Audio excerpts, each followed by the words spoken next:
चलिए देखिए रिफ्रैक्शन के कंसेप्ट को समझते हैं। डेंसर मीडियम में हमारे पास हम एयर, रेयर मीडियम हो गया एयर, डेंसर में हम वाटर लेंगे और ग्लास लेंगे। देखते हैं कि रे कितना रिफ्रैक्ट करती है। ओके, तो सपोज ये एक प्रिज्म के रूप में मैंने एक शेप ले ली, ठीक है। मैं अपना ये जो इंडेक्स ऑफ रिफ्रैक्शन है, ठीक है, ये हमारा एयर है। जैसे जैसे मैं आगे जाऊंगा तो हमारा जो इंडेक्स ऑफ रिफ्रैक्शन है वो बढ़ता जाएगा, डेंसर होता जाएगा। तो पहले हम एयर में चेक करते हैं, ये है प्रिज्म की शेप, लेकिन इसके अंदर है समझो कि कोई हवा भरी हुई है।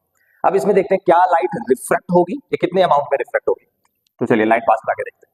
तो एयर में यानी कि लाइट का रिफ्रैक्शन बहुत कम होता है, यानी कि 1.0000 समथिंग। क्लियर हो गया। लेकिन इसी को यदि मैं डेंसर करते जाऊं तो आप देखोगे रिफ्रैक्शन रिफ्रैक्शन बढ़ रहा है, रिफ्रैक्शन बढ़ रहा है, रिफ्रैक्टिव इंडेक्स बढ़ रहा है। क्लियर है। और वाटर में देखते हैं, वाटर में देखो रे कितना रिफ्रैक्ट हो गई। नॉर्मल में आपको पता था सीधी जा रही है, एयर में रे कैसे जा रही थी, सीधे। रिफ्रैक्शन बिल्कुल ना के बराबर या ना ही कह सकते हो। लेकिन जैसे ही मैंने अपना इंडेक्स ऑफ रिफ्रैक्शन बढ़ाया, वाटर सेकंड मीडियम क्या किया, वाटर डेंसर, तो रे का रिफ्रैक्शन देखो कितना डिविएट हो।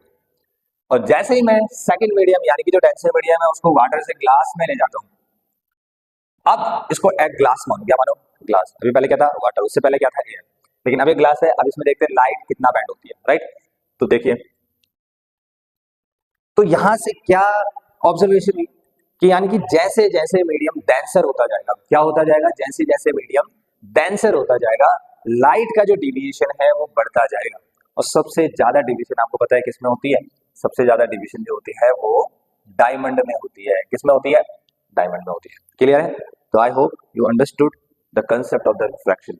तो जितना मीडियम रेयर रहेगा लाइट का डिविएशन थोड़ा कम रहेगा, जितना मीडियम डेंसर होता जाएगा लाइट का रिफ्रैक्शन भी बढ़ता जाएगा, डिविएशन भी बढ़ता जाएगा। क्लियर है यहाँ तक।